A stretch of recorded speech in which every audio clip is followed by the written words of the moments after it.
Jika ingin berkomunikasi dengan makhluk halus, bangunlah pada tengah malam lalu membasuh muka dengan air di kamar mandi yang memiliki cermin. Kemudian lihatlah ke dalam cermin.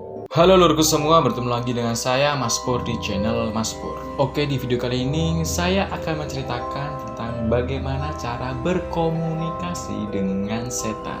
Mungkin cerita-cerita ini sudah pernah kalian dengar lur. Namun saya akan menjelaskan tentang 4 cara berkomunikasi dengan setan. Yang pertama, memasukkan makhluk gaib ke mediator. Cara ini pasti sudah sering dilihat oleh orang-orang disebabkan banyak acara di televisi yang mempertontonkan cara berkomunikasi dengan makhluk gaib dengan cara mediator ini. Caranya yaitu memasukkan roh gaib ke dalam tubuh manusia untuk berkomunikasi dengan makhluk gaib tersebut.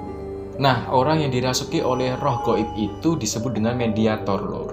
Nah, mediator ini fungsinya adalah sebagai wadah roh agar dapat berkomunikasi.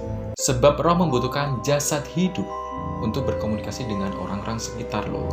Saat jasad mediator dirasuki oleh roh gaib, ia tidak sadar dengan apa yang ia ucapkan dan ia lakukan. Namun cara ini tidak bisa dilakukan oleh sembarangan orang lor. Hanya orang-orang tertentu yang bisa melakukan cara ini. Yang kedua, menggunakan papan Ouija. Bagi orang awam pasti sangat asing ketika mendengar istilah Ouija. Apalagi alat ini dapat digunakan untuk berkomunikasi dengan setan. Cara mainnya mungkin hampir sama dengan permainan tradisional pemanggil roh yang disebut jelangkung. Namun alat ini berbentuk papan yang berisikan huruf abjad mulai dari A sampai Z.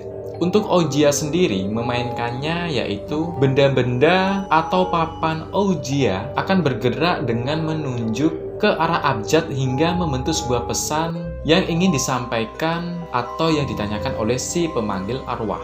Jangan pernah memainkan permainan ini sendirian atau rame-rame loh. Pertimbangkan dulu ketika kalian ingin bermain Ouija ini. Yang ketiga, mendatangi tempat angker.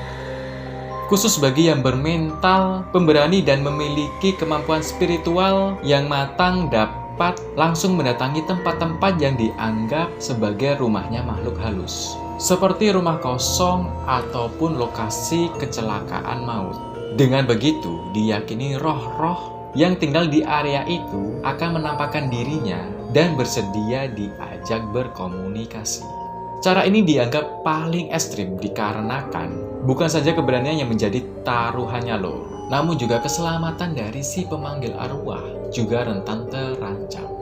Biasanya hanya orang-orang yang memiliki kemampuan spiritual yang berani melakukan cara ini. Yang keempat, melihat melalui cermin. Bukan bermaksud menakut-nakuti, namun cermin seringkali menjadi media yang ampuh untuk melihat makhluk gaib. Karena banyak orang yang percaya kalau makhluk halus ini dapat dilihat melalui cermin.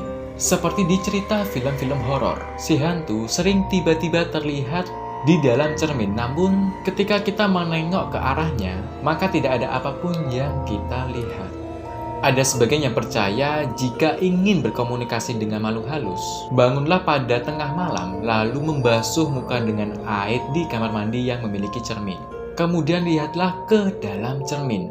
Maka akan nampak sosok makhluk halus yang terlihat di dalam cermin tersebut. Namun bisa saja terlihat di sebelah kalian ataupun di belakang kalian.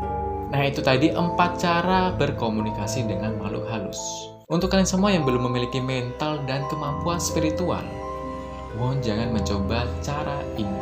Mohon maaf jika ada informasi yang saya ucapkan salah. Terima kasih untuk kalian semua yang sudah menonton video ini dari awal sampai selesai. Jangan lupa subscribe, like, dan tinggalkan komen di video ini. Sampai bertemu di video selanjutnya. Salam selurku.